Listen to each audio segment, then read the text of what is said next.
Mesdames et messieurs, bonjour ou bonsoir, tout dépend de l'heure à laquelle vous écoutez cette vidéo chez vous. Je m'appelle Michel Biemton, journaliste web camerounais, et merci de faire confiance à cette chaîne YouTube de l'engagement sociopolitique.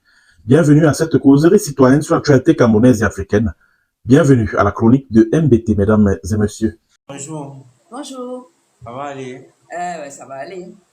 Est-ce que M. Atanga veut nous empêcher de fouiller le start de voyage? Parce qu'on a appris que vous êtes déplacés.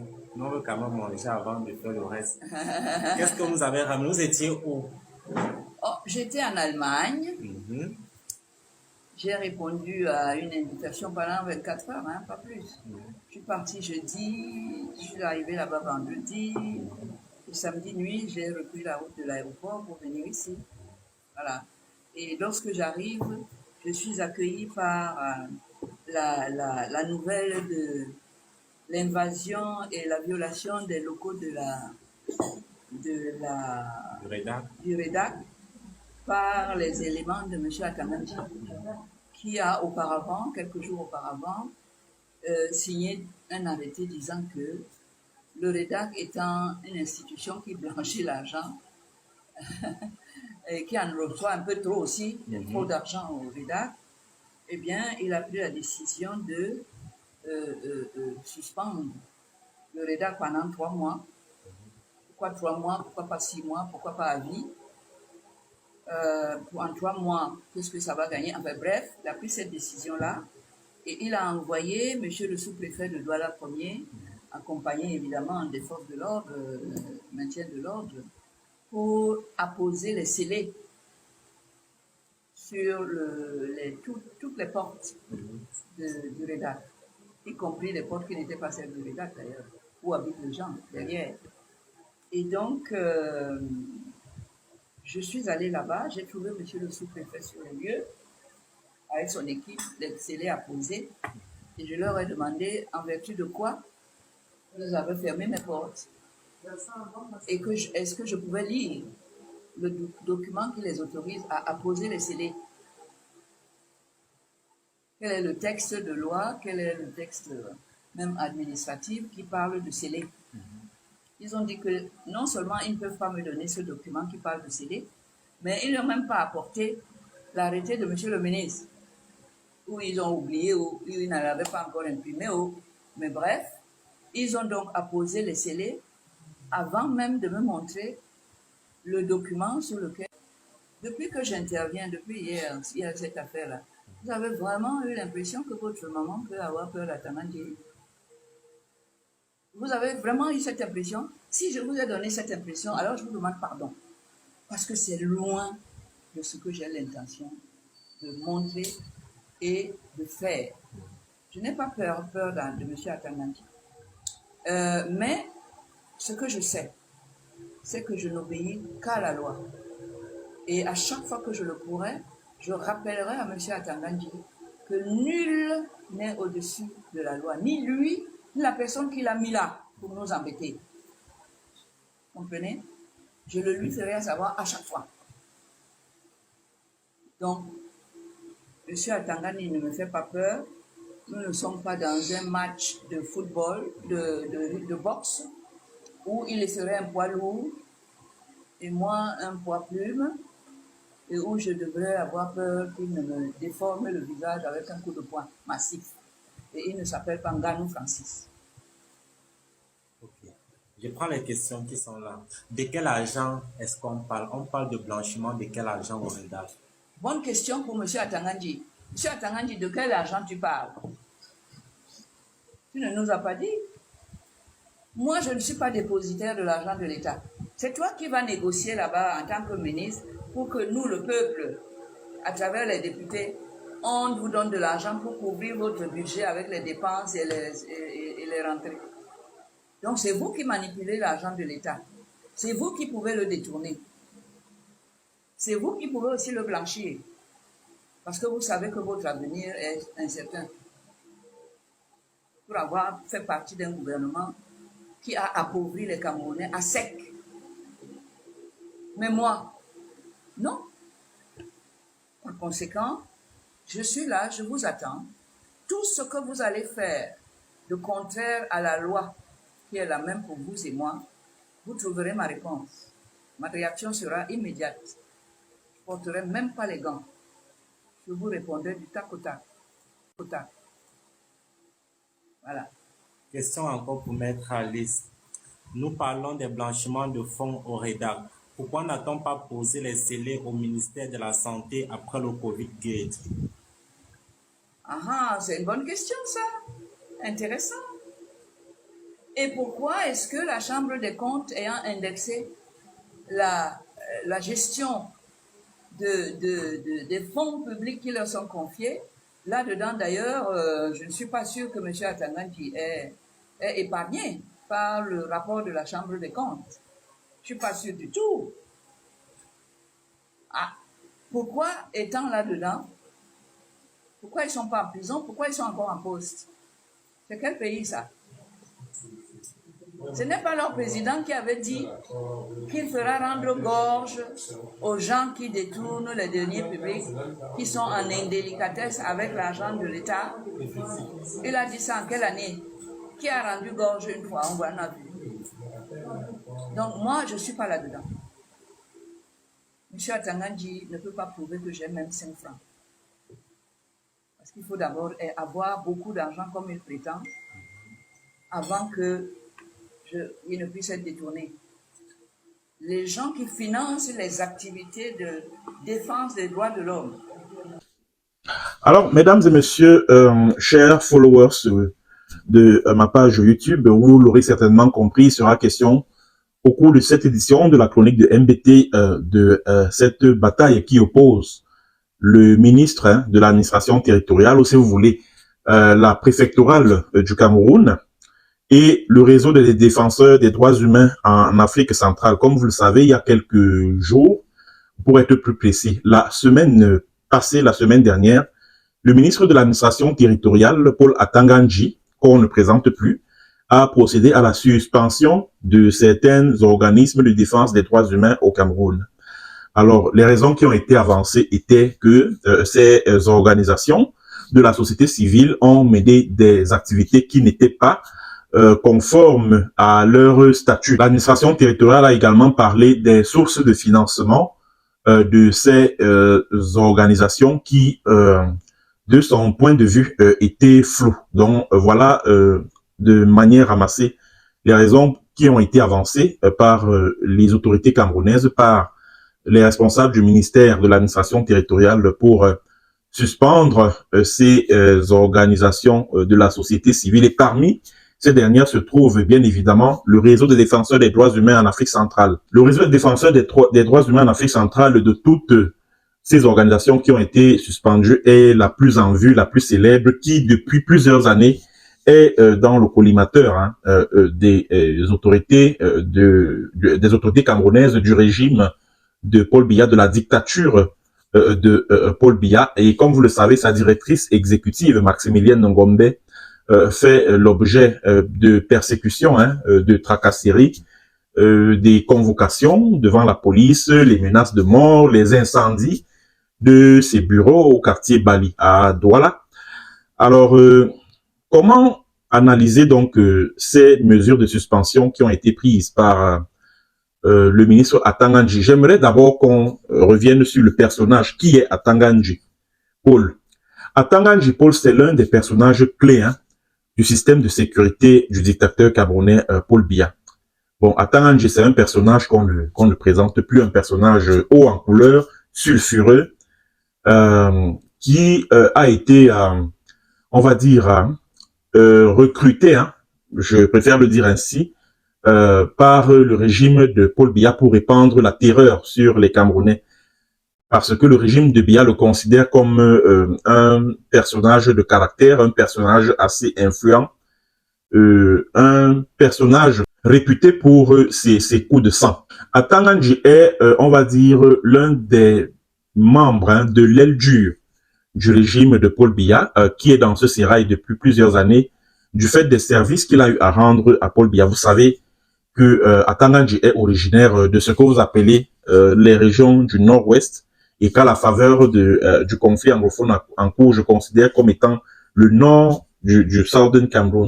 Et vous savez que c'est dans cette zone que le pouvoir de Yaoundé a eu de sérieuses difficultés sur le plan politique au début des années 90 parce qu'il devait y affronter le Social Democratic Front, le parti, le SDF de Ni John Funzi, qui a réussi à faire de Bamenda son fief incontestable. Et c'est grâce aux actions posées par Atanganji que le RDPC a pu effectuer une percée politique dans ce fief du SDF. On se souvient également lors des années 90, lors des années de Braise dans la ville de Douala, c'est Atanganji qui à l'époque travaillait pour le compte de Jean Fauchivé.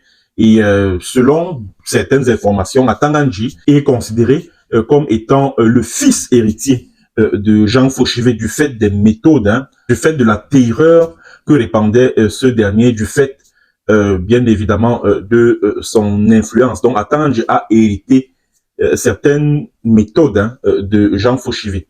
Alors, lors des années de Braise, donc à Douala, c'est Atanganji qui avait émis l'idée de mettre à la disposition de certains agents du CNR à l'époque, donc ce que vous connaissez aujourd'hui sous le nom de la DGRE, la Direction Générale de la Recherche Extérieure, s'appelait à l'époque le CNR.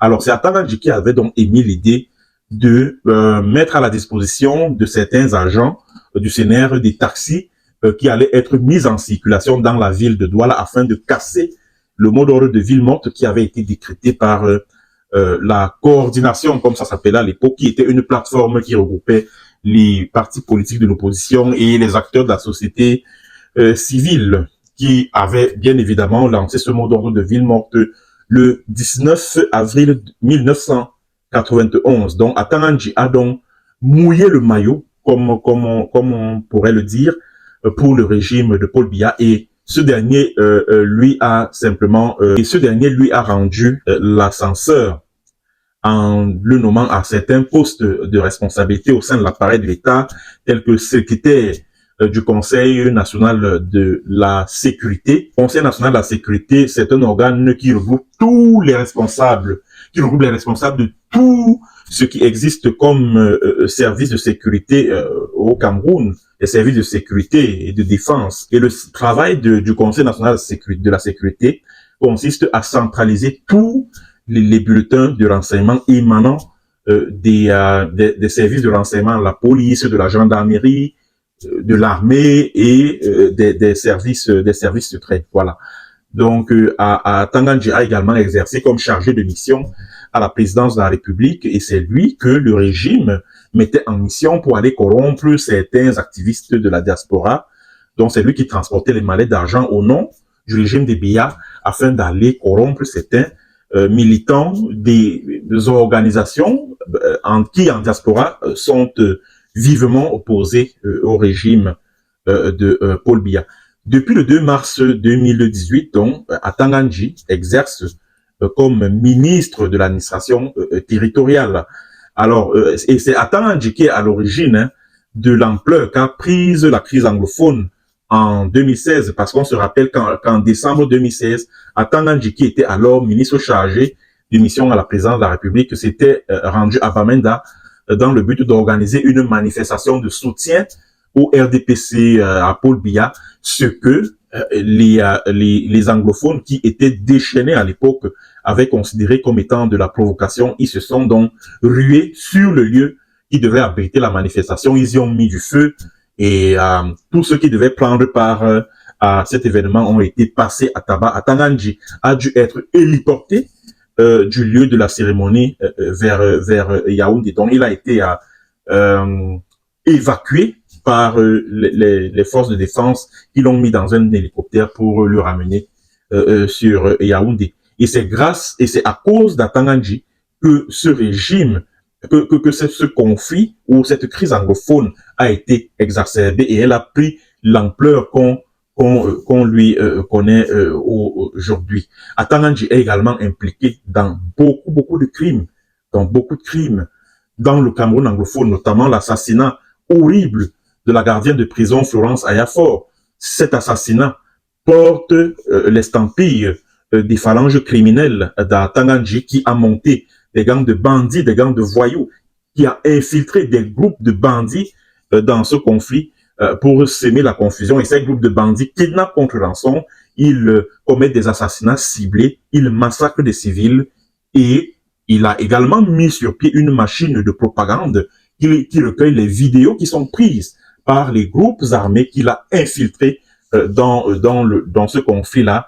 Ils prennent des photos, ces groupes de bandits d'Atanganji prennent des photos, ils envoient à des activistes qui sont proches du régime, et ces activistes-là mettent la toile, mettent les réseaux sociaux en haleine en accusant les séparatistes d'avoir commis de pires crimes dans le Southern Cameroun.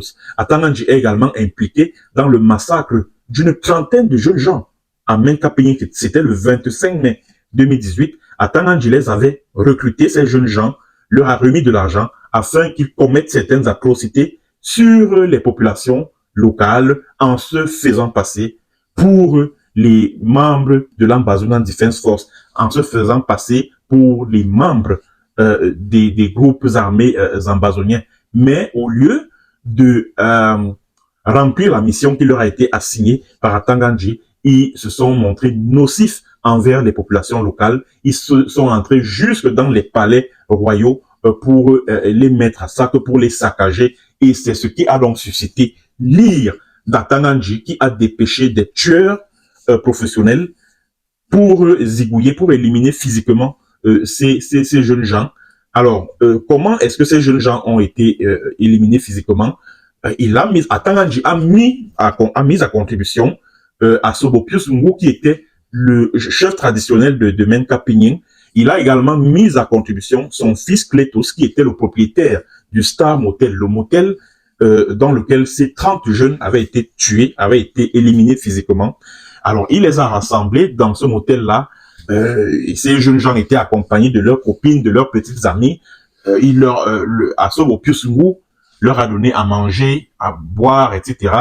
Et pendant que ces jeunes gens étaient en train de s'amuser à l'intérieur du motel, alors des assaillants sont arrivés, armés jusqu'aux dents, et se sont mis à fusiller ces jeunes gens qui se trouvaient. Donc, les tireurs étaient à l'intérieur du local, à l'intérieur du motel, avec ces jeunes gens-là. Et puis, subitement, ils se sont mis à tirer sur les enfants, et c'était la débandade totale. Ceux qui tentaient de s'échapper du motel ont été tués, et leur corps gisait sur la cour de ce motel-là. Et sans compter ceux qui tentaient de se réfugier, de se cacher sur le plafond. Ils ont également été tués. Ceux qui ont été transportés à l'hôpital,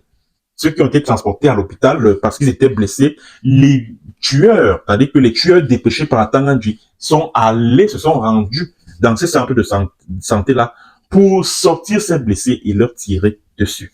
Donc, le massacre de Menkapigny, c'est bel et bien, le commanditaire de ce massacre-là, c'est bel et bien Paul Atanganji. Et il va falloir qu'un jour, ce dernier en réponde devant les tribunaux internationaux pour crimes contre l'humanité. Voilà donc un personnage de cet acabit qui s'acharne sur le réseau des défenseurs des droits humains en Afrique centrale. Et vous savez pourquoi Atanganji le fait? Atanganji qui a détourné l'argent à la Campost. Atanganji a tout un dossier au tribunal criminel spécial depuis 2016. Depuis 2016, Atanganji a un dossier au tribunal criminel spécial pour détournement des centaines de millions à la Campost. Mais c'est Paul Biya qui le protège des poursuites judiciaires devant le dit tribunal. Et vous savez pourquoi il s'acharne sur le REDAC? Il faut situer cette mesure de suspension de ces ONG dans son contexte. Vous savez, en ce moment, nous assistons à une ambiance de fin de règne. Nous assistons à des batailles de clans, et il y a un clan qui est en train de se mobiliser afin de soutenir la candidature de Paul Biya à l'élection présidentielle de 2025. Et chose curieuse est que ceux qui sont contre, ceux qui sont le plus opposés à cette candidature, ce ne sont pas les opposants politiques, non. Ce sont les membres du clan Biya, des membres du clan Biya qui sont contre cette candidature. Et le clan de Ferdinand Gongo, qui a le vent en poupe en ce moment, en perspective de la présidentielle de 2025 et de la conquête du pouvoir suprême, parce que l'objectif du clan Gongo, bien évidemment, c'est de préparer la succession de Paul Biya. C'est-à-dire qu'ils sont en train d'envisager soit l'emprisonnement, soit l'élimination physique de tous ceux qui se mettront en travers de leur chemin, de tous ceux qui vont s'opposer à leur plan de conquête du pouvoir. Et ils sont en train d'envisager des assassinats, que ce soit au Cameroun, que ce soit hors du pays. Je vous l'avais dit ici sur cette chaîne, que des agents secrets ont déjà été envoyés en Occident, ici en diaspora, afin de traquer et éliminer physiquement tous les activistes qui sont opposés au régime de Paul Biya. Et sur place au pays, il y aura des assassinats ciblés, il y aura des emprisonnements, des personnes qui seront arrêtées, jetées en prison. Et maintenant, pour éviter que, que les organismes de défense des droits humains leur crient sur les oreilles, qu'est-ce qu'ils font? Ils les suspendent. Ils suspendent ces ONG-là. Parce qu'ils savent que ces organismes de défense des droits humains, ces organisations de la société civile vont leur demander des comptes, vont documenter leurs faits et gestes, vont documenter leurs crimes et violations des droits humains. Alors, pour tyranniser en paix, qu'est-ce qu'ils font? Ils décident de museler ces organisations-là. C'est de ça qu'il s'agit. C'est de ça qu'il s'agit.